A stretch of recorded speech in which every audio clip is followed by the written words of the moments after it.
crushes. We all had crushes in our lives, some memorable, some regrettable, and some that should have come with a warning label and a therapist on standby. As we're about to see, be careful who you develop feelings for, as they may not be what they seem. Welcome back to the city of Townsville, a beautiful day without the city being clapped for once. And what the hell? Where'd this music come from? Oh lord, it's the Gangrene Gang. Me and my gang will love. The Gangrene Gang consists of 5 members. Ace, the tall greaser who looks like he jumped straight from the 1960s. And did you know he's also an official member of Gorillaz? Snake is second in command, a grubber that communicates like he's Donnie.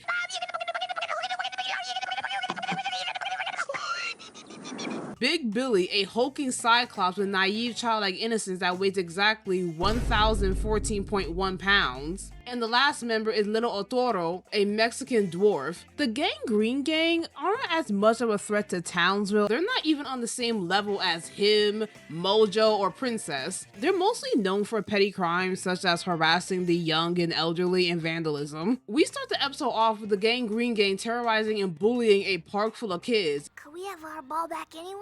Oh, sure. They start jumping these kids. Billy Big Chunk himself plants his ass on 3 of them. I don't think they're alive. Billy does weigh over 1,000 pounds, and I'm not exaggerating.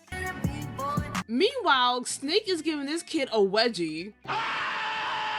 The Powerpuff Girls pull up ready to attack. Ace, seeing his life flash before his eyes, comes with a sly plan. Snake, you dust! What are you doing to this poor, innocent child? But boss, you said, shut up, shut up, shut up. I'm trying to save us. Did you not see what he did to Mojo? Then out of nowhere, Ace hears a little girl's giggle. And not just any girl, it's from Buttercup. Out of all the people Buttercup could be thirsting after, her first crush is this grease from the Gangrene Gang. Blossom looks at her sister, yo, stop giggling at this glass lime looking rodent. The hell with you? Just look at him. He looks like he doesn't bathe. Not Ace being Buttercup's first hear me out. To be fair, she did see the potential. Ace sees the opportunity, works his charms on Buttercup, getting on his knees, pleading for his friend's case, claiming Snake didn't know what he was doing was wrong. So you're telling me Snake somehow accidentally gave that random child a wedgie while the rest of y'all were watching and laughing about it? You trying to play in my face right now. Blossom and Bubbles ain't buying his sorry act, but Buttercup is so taken aback by Ace's sincerity that the girl is actually crying? Which was enough to let Triple G off easy. You got me all types of f***ed up. If I was one of the little children that just got harassed by the Gangrene Gang, I would have snitched to the girls right then and there. The hell you mean you letting them off with a warning? I see y'all pack up Mojo for less. Buttercup watches them leave completely smitten. It's okay, we all have those first crushes we never want to speak of again because they're that embarrassing. It's the next day. The girls are on a field trip to the museum and so is a Cucumber Skin Gang, this time vandalizing a soda machine. And this is how you know they're dumb. The soda machine requires money. Instead of using, I don't know, actual dollars or coins, they're using priceless art in the museum considering they have to be worth something. Are you that fucking dumb? Blossom and Bubbles, not asking no questions, fly straight away to give them the signature PBG. The problem here is only 2 out of 3 sisters are getting active. Where is Buttercup? Hey. This is gonna be the first time I ever seen Buttercup, the toughest fighter, ever sit out of a jumping and just watch. And why do you look so concerned? You don't know these dudes? Buttercup, how come you guys always pick on us, huh? It doesn't help that Blossom and Bubbles are playing volleyball with Little Otoro's body, making it look like they're bullying them. Ace's manipulation works as Buttercup saves the other members from her sisters by hiding them under a carpet. Not you aiding and abetting criminals! As the game bounces, she gives Ace a cola while shyly looking away. Baby girl, not you folding for this. Ace, pleased with her actions, invites a 5-year-old child to hang out with him anytime she likes. How old is Ace? Weird. What's even more ludicrous, that evening, while her sisters are asleep, she sneaks out of the crib in the middle of the night to go visit him. Professor, if you don't come get your 5-year-old daughter, Buttercup flies all the way to the projects to hang out with him. She went to the trap house. Buttercup wanted that thuggin' love. I got that thuggin' love, thuggin' love. I got that thuggin' love. I got that thuggin' love. Buttercup is basically every good girl meeting her first hood rat ninja. And you know what? I know for a fact a lot of y'all can relate to Buttercup in this moment. Not to mention, what is this side profile angle they're showing? Ooh-wee. I'm getting flashbacks when I got that first person view of Phineas. Hello, mother. Ace, the 17-year-old, invites the 5-year-old girl inside his crib, but Snake ain't having it. He goes off saying she a fed, an op, an undercover cop. Bro, why do you have this kindergartner in the crib? You trying to catch the groomer case? Before Buttercup busted up his lips to set him up, what follows after is Buttercup joining in on their nighttime of mayhem and destruction. I guess she wants to be their unofficial 6th member. I mean, she got their color scheme right. But really, Buttercup just wanted to do some hood rat with her new friends all night. What's even more disturbing is that she doesn't go home until the next morning when the sun is rising. Buttercup, you telling me you spent the night at this greasy ass crib? FBI, open up!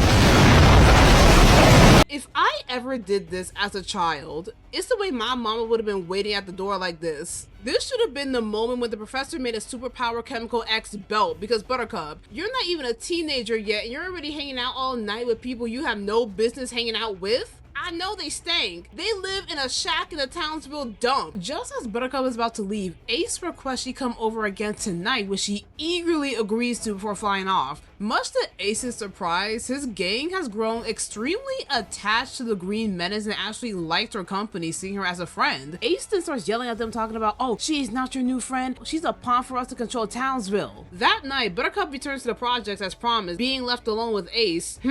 While the four calls blossom and bubbles, Grubber imitates Buttercup's voice with absolute perfection. Oh, hello! I'm Buttercup and my foot got caught in a conveyor belt. Okay. Buttercup's in trouble! Granted, it's the middle of the night and Bubbles is most likely hella tired. They fly off to the city dump. Once the two girls arrive there to rescue Buttercup, they're somehow fooled when it's revealed to be Grubber in disguise. Don't y'all have enhanced vision and hearing? Clearly, your sister doesn't have green skin and her voice doesn't sound like that. You know what? It's for the plot. It's for the plot. Snake then drops 2 cars on top of them and activates a conveyor belt leading through an incinerator. Meanwhile, Buttercup is too busy having a jam session with Ace, unable to hear her sister's cries for help, until Buttercup was crumping too hard and accidentally punched a hole in the wall. Angry as hell, Buttercup quickly saves her sister and glares at the Gangrene Gang with scornful hate. And you know they are terrified, because look at these expressions. Ace with his spineless self hides behind Billy, pupils dilated, because he knows he's about to experience a jumping of a lifetime. Buttercup easily packs up 4 out of 5 Triple G members, leaving Ace for last. Mess with my heart, mess with my mind, but mess with my sisters will cost you your life. Now come hither and catch these hands. Ace got Buttercup so messed up, she doesn't say anything, ignoring his excuses. As she gives him a left, a right, a bloody no, she continues to eviscerate Ace for even having the thought of hurting her sisters, beating him up with more rage and brutality than the rest of the gang. When Blossom asks her what the hell happened, Buttercup only tells them, I'm sorry. and hugs both of her sisters, and the episode ends. But did you guys notice, while the episode is focused on Buttercup thirsting after this greasy lime, she is completely silent throughout the episode apart from her giggling until the very end when she said, I'm sorry.